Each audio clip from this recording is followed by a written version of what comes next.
Salut, c'est Odaos. Alors aujourd'hui, on va s'intéresser à un vieux Windows. C'est Windows 95. Donc dans ce cas-là, moi j'ai Windows 95B.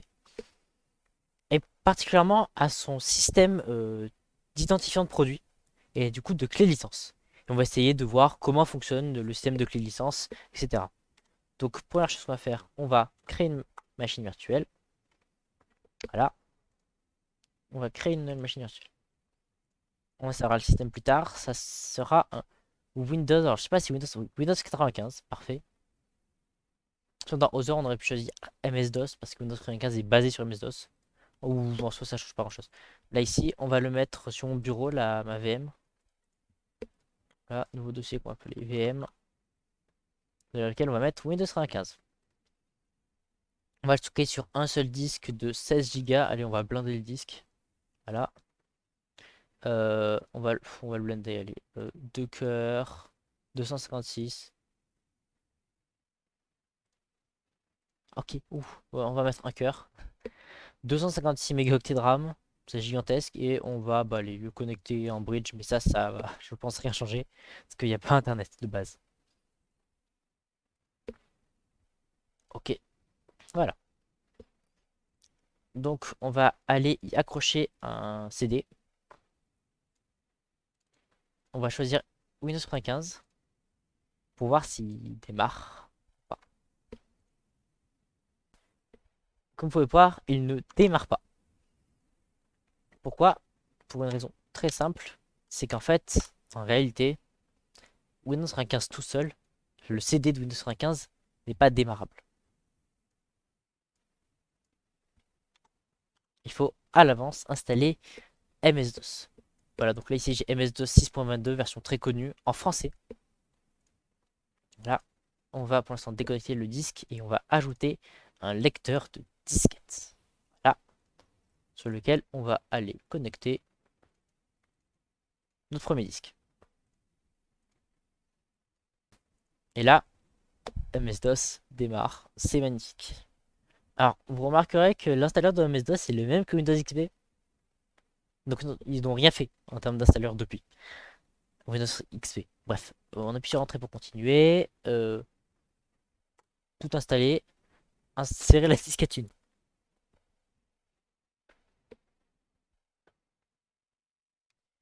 Oui, en slash DOS. Et je vais vous mettre du son parce que c'est magnifique. On va changer la disquette. On va insérer la disquette 2 parce que malheureusement on devait faire ça avant.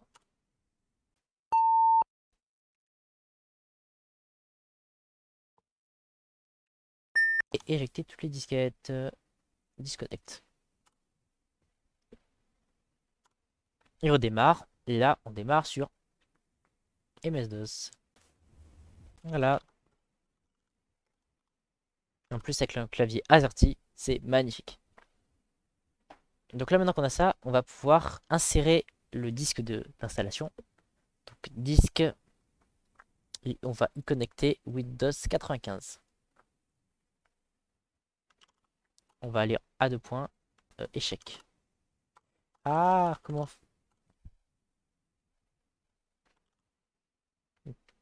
on fait ça? Ben, je sais jamais comment on quitte ça. Écoutez,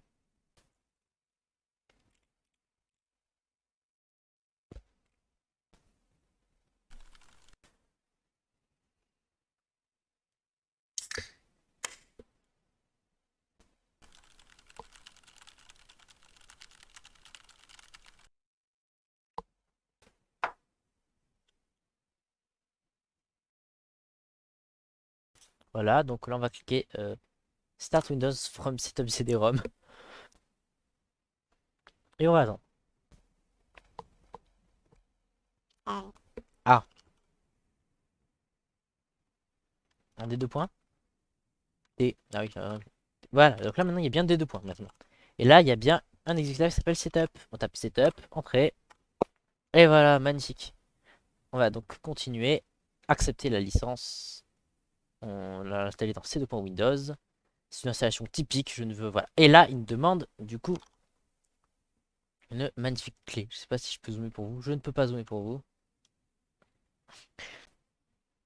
Alors, en premier exemple, on va aller chercher une clé qui fonctionne. Alors, je vais en essayer une. Je vais essayer 99. Ah, il faut activer. Si on tape 99, 320, 1, 2, 3, 4, 5, 6, 7. Cette clé n'est pas valide. Donc, exemple. Ah, j'ai inversé. Ok.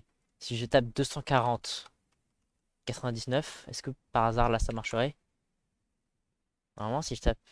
Voilà. Parfait, ok. Donc, voici un exemple de clé qui me fonctionne. 240, 99, suivi d'une suite de quelque chose. Je vais même essayer de le simplifier un petit peu. Clé. Mais je suis pas sûr qu'il accepte. Non, il ne l'accepte pas. On va donc remettre notre 0 ici. Et on va donc remettre un 2, imaginons là. Et là, la clé est acceptée. Ok. Donc là, 240 marche.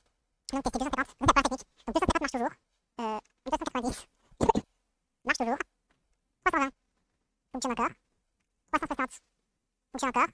370 ne fonctionne plus. 360 fonctionne. 365 fonctionne. 366 fonctionne. 367. Ok. Donc visiblement, cette valeur-là, jusqu'à 366, fonctionne. On peut mettre et là, donc ok. Si je mets 001, 002 par exemple, ça marche. Voilà. Donc on va donc partir du principe que cette valeur-là, quelle que soit la valeur, est-ce que 3 fois 0 ça marche? 3 fois 0 ça ne marche pas. Donc à partir de 001 jusqu'à 366, ces clés sont valides. On va donc prendre une clé qui fonctionne. 240, imagine 241, allez, voilà, c'est une clé qui marche. Non, 47. On va, alors, attends, je vais vous enlever ça ici.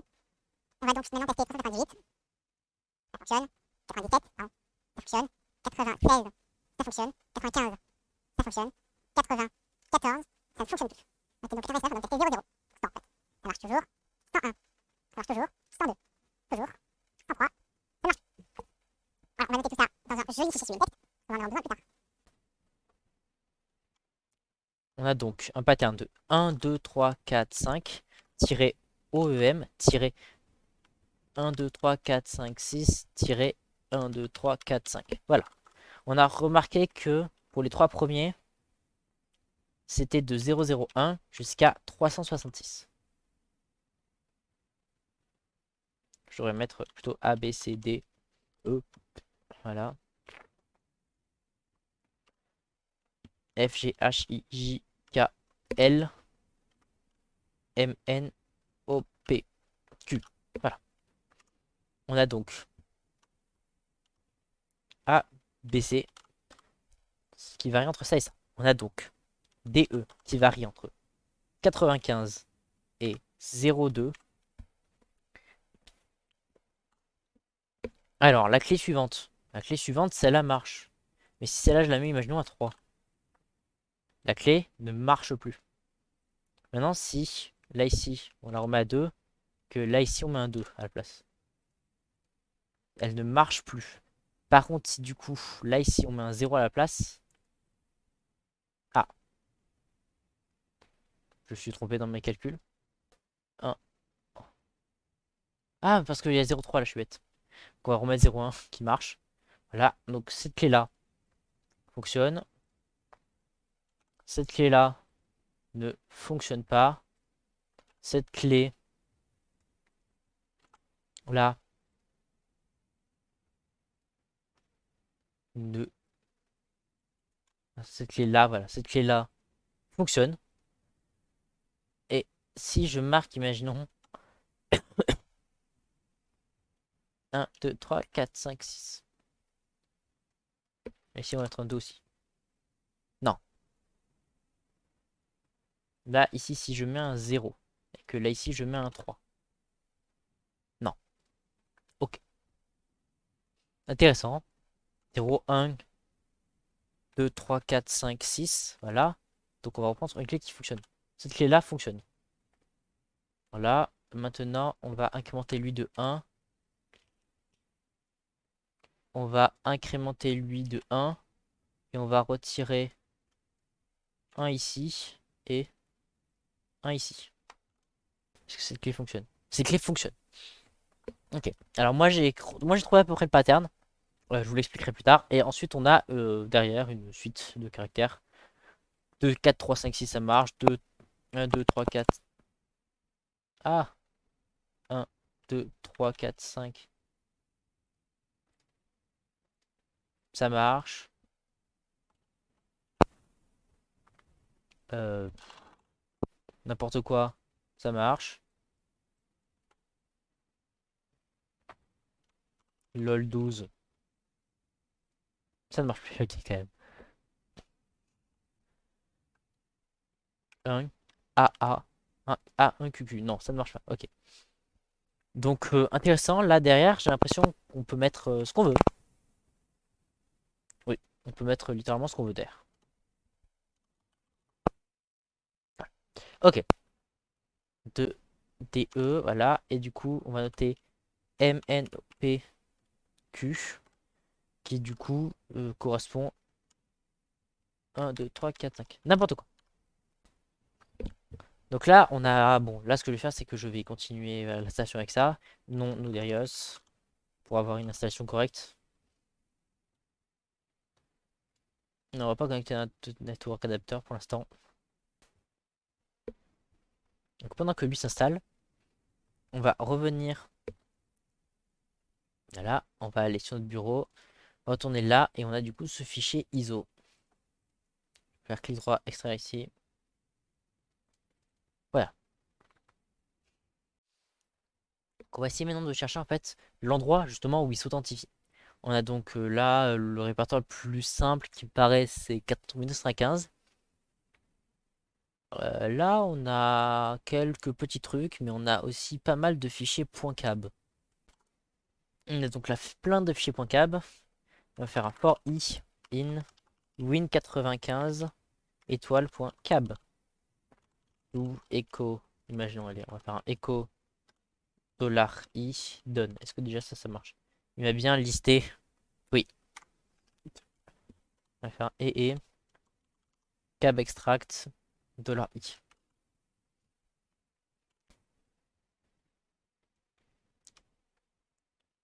Voilà, je vais zoomer un petit peu voilà, pour vous. 1, 2, 3, 4. Bon, on va faire un très long trait, voilà, comme ça, contenant. Voilà.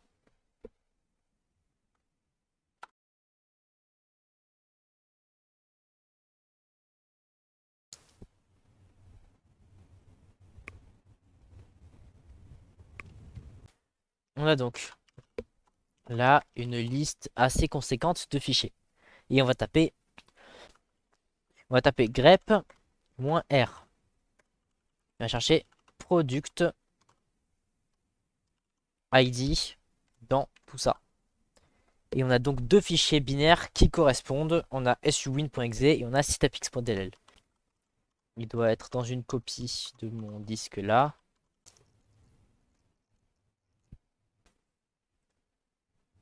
On a donc voilà. On a donc Ghidra ici. Donc Ghidra, petit logiciel pour pouvoir faire de l'analyse. Nouveau projet qu'on va non pas partager, qu'on va Project Directory. On va le mettre sur mon bureau dans Windows 95. On va l'appeler Win 95. Voilà. Et dans ce projet, on va donc importer nos deux fichiers. Donc setup. On avait dit quoi? Setupx. Je crois. Oui, on avait dit setupx.dll. Voilà. Et aussi. Ok. Et su. Win.exe. Les deux faisaient appel. Voilà. Donc, on va commencer par suwin.exe. Là, on va cocher décompiler ID et on va appliquer ça. On va attendre en bas qu'il termine de nous décompiler notre exécutable.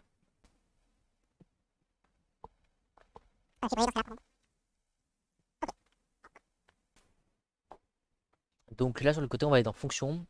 Là il y a une fonction qui s'appelle entry, c'est pas ce qu'on veut. Et là il n'y a pas de fonction à première vue qui s'appelle product ID. Donc on va pas trop s'intéresser à ça pour l'instant. On va aller dans setupx.dll.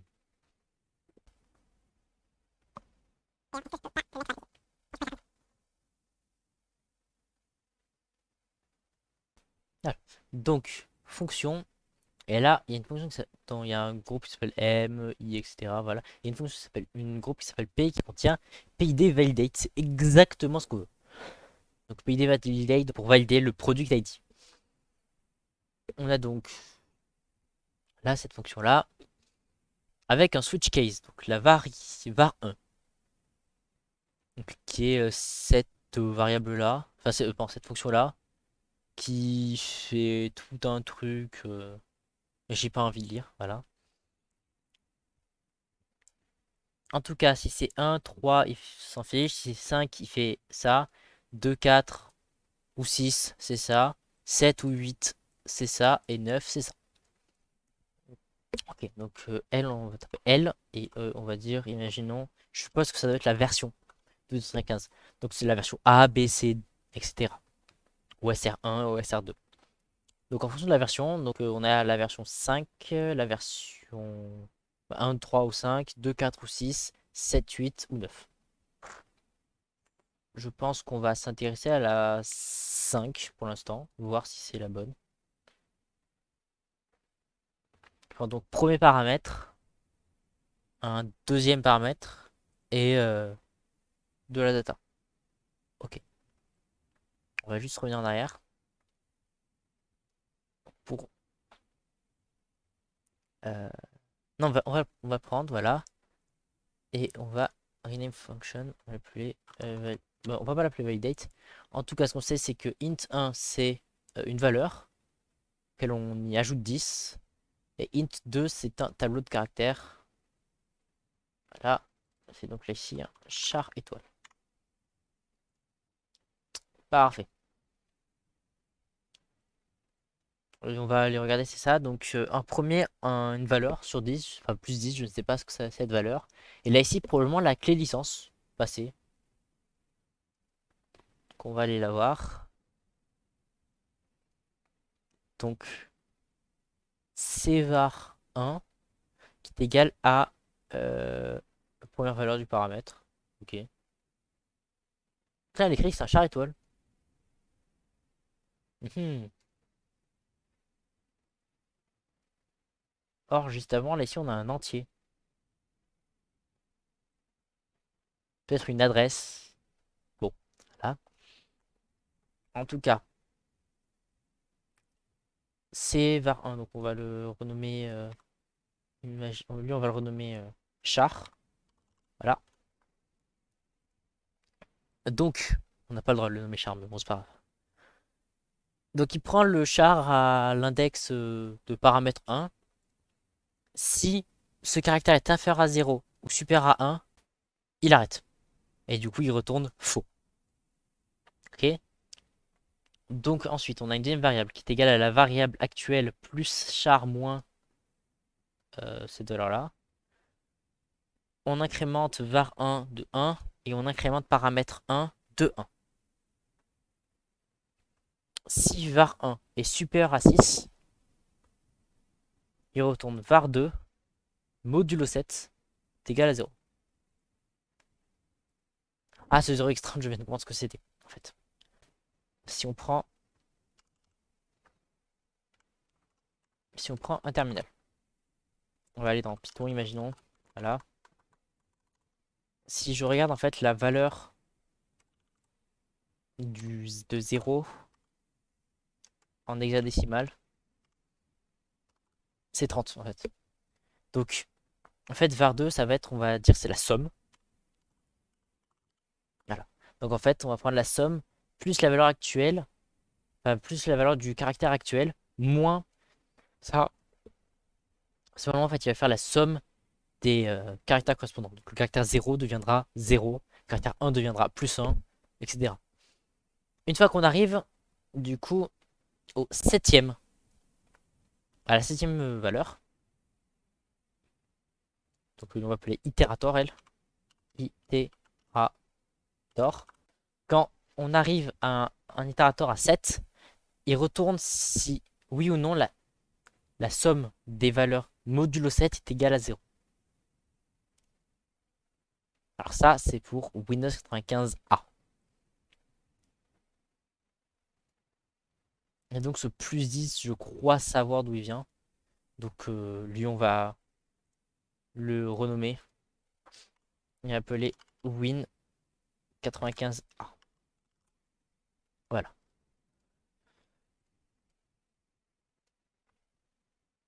Et lui, on va le renommer Verif Win 95A.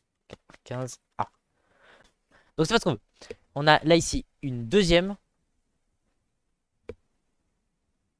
Oh, c'est beau. Donc là, on a du coup, on a deux entiers et on a un truc, je ne sais pas ce que c'est. Il fait donc appel à cette fonction-là qui fait bon, des opérations, ok. Et si PU var 2, donc PU var 2 qui est ça, est égal à ok, et que ou que PU var 2 est égal à ça, ou que PU var 2 est égal à ça, ou que PU var 2 est égal à ça, c'est 0. Sinon, on vérifie la clé Windows 95. Ok, donc ça c'est un autre truc de vérification, visiblement, qui a l'air de vérifier à peu près la même chose. Et au final, en fait, il retourne du coup lui vrai ou faux, et lui il retourne du coup 0, c'est faux. Donc celle-là, ce n'est toujours pas la bonne qu'on veut.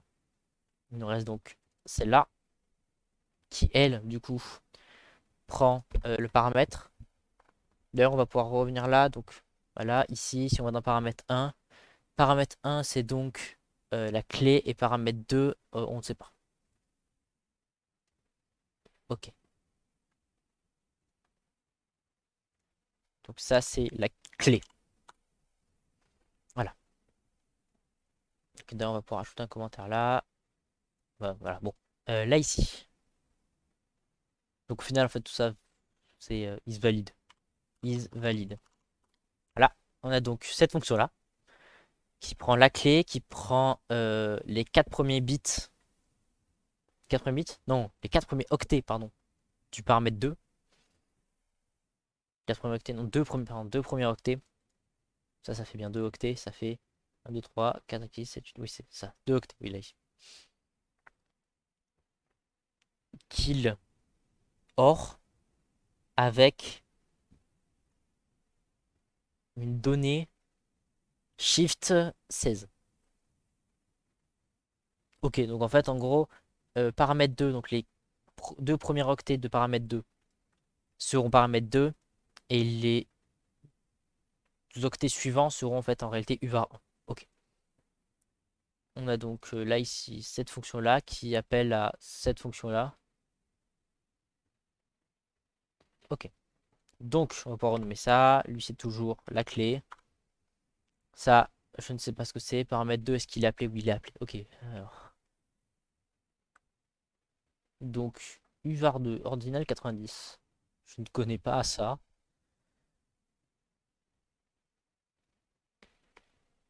On va dire que ça on n'y fait pas gaffe.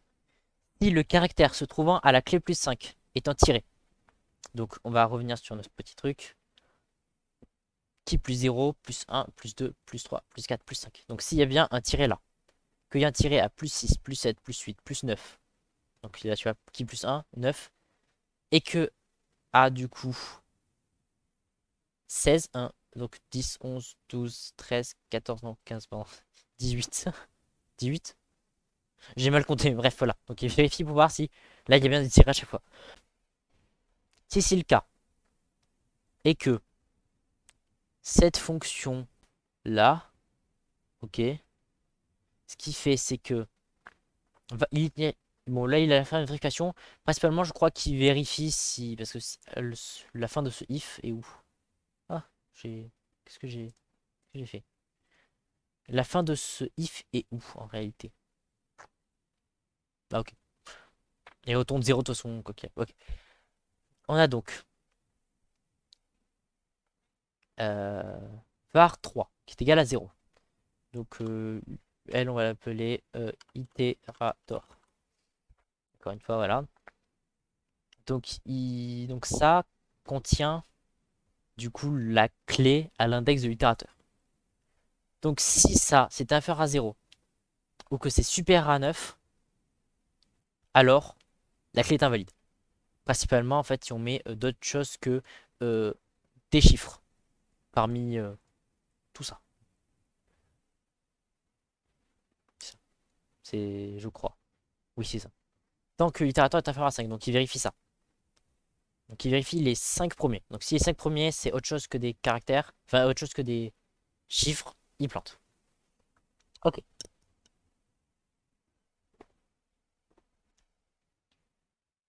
Ensuite, il fait appel à cette fonction-là, qui, je sais pas ce qu'elle fait. J'ai pas envie de savoir ce qu'elle fait. Cette fonction-là, pas envie de savoir ce qu'elle fait. Cette fonction-là, pas envie de savoir ce qu'elle fait.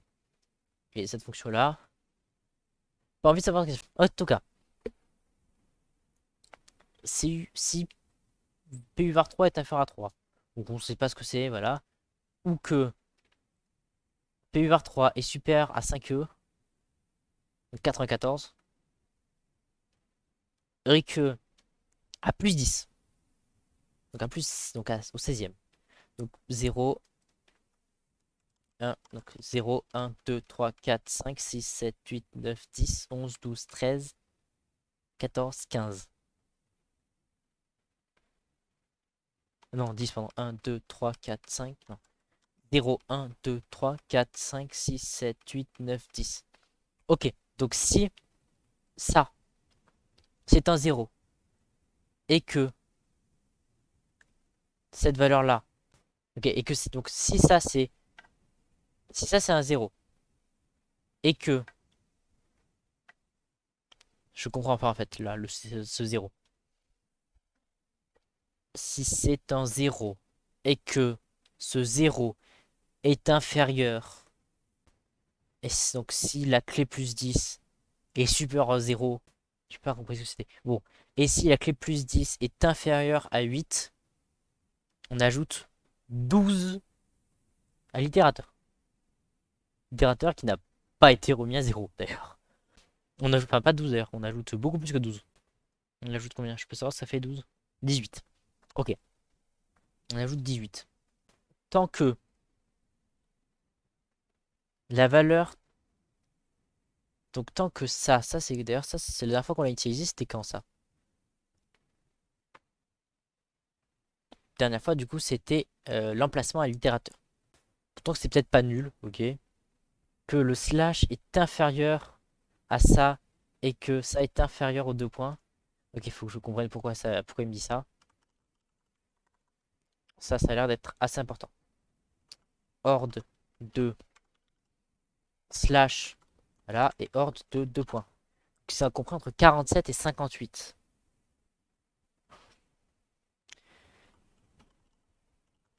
C'est quoi ça? 48, ça doit être le 0. Ah, ok, voilà. Donc, si. Donc, en fait, si c'est un chiffre, tout simplement. Donc, si compris entre 0 et 9, on ajoute un à l'itérateur. Et si l'itérateur atteint une certaine valeur, on fait ça. Ok. Ensuite, du coup, on a du coup ajouté 1 à l'itérateur. On passe donc au caractère suivant. Par contre, ça, 16, c'est quoi ça, 16? C'est le 22e caractère.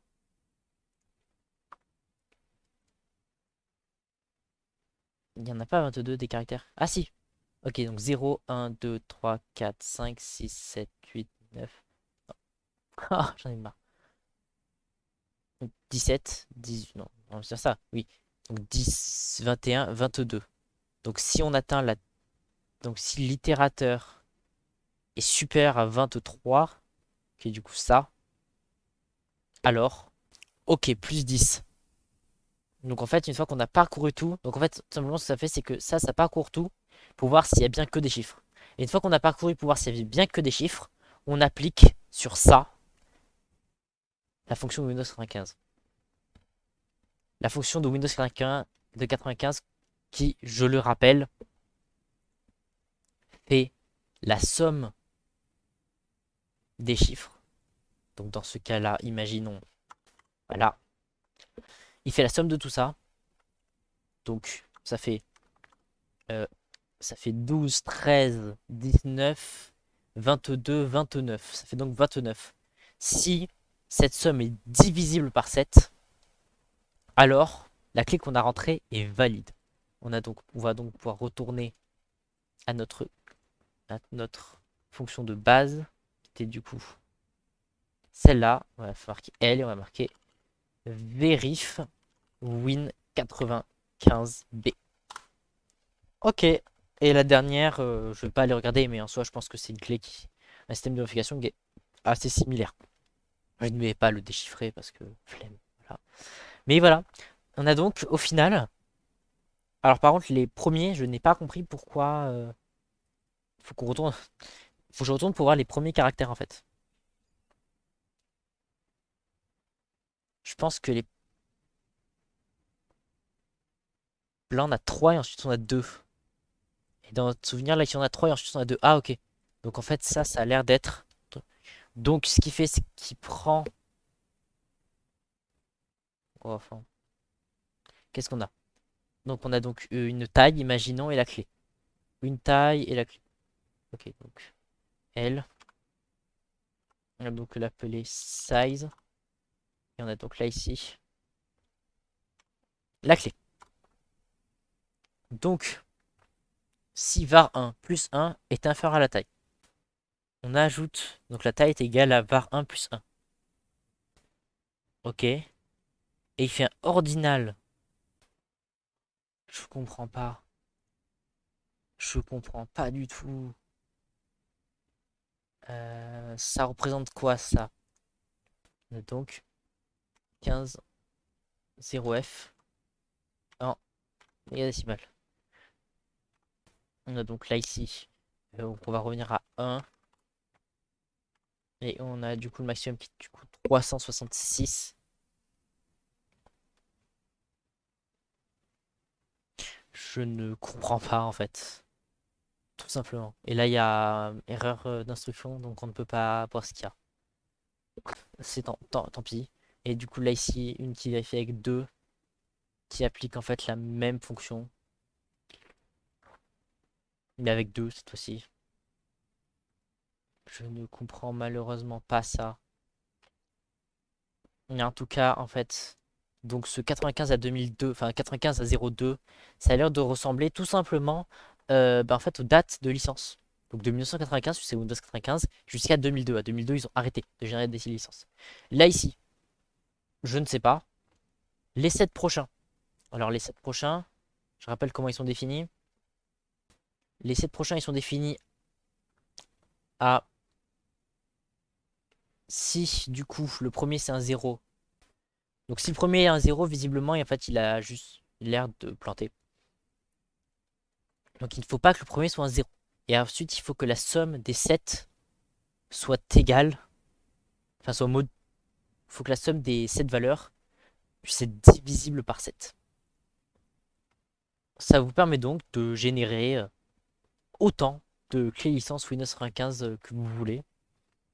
D'ailleurs, sous Windows 95A, euh, on a même encore mieux. Malheureusement, je n'ai pas d'exemple sous la main, donc je vais aller prendre l'exemple qu'on a vu là. Donc Windows 95 là, A, là ici. On peut voir que la clé avec que des zéros est valide.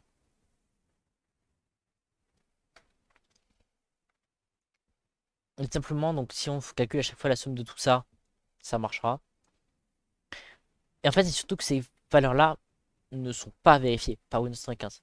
Donc si vous voulez, vous pouvez marquer lol 00 ou 111 ou 2222 ou 3333. Ça sera une clé valide par Windows. Donc assez ingénieux de leur part. En vrai, je n'y avais pas pensé. En termes de sécurité, on a déjà vu mieux, hein, mais bon, voilà, c'est pas grave. Et je trouve ça très intéressant comme système d'authentification. Enfin, comme de validation de clé. Sachez que d'ailleurs, justement, si vous allez sur mon GitHub, github.com/nodarius, et que vous descendez dans mes repositories. Il y a un repository qui s'appelle, normalement, si je le retrouve, Windows 95 Keygen. En fait, c'est justement le même principe. Il génère une clé dont la somme est divisible par 7. J'avais marqué vidéo about this soon il y a 10 mois. Ça fait donc 10 mois que je devais faire cette vidéo. Bah, du coup, je l'ai fait. Sur ce, je vous souhaite une bonne journée. C'était Nodarius. Bye bye.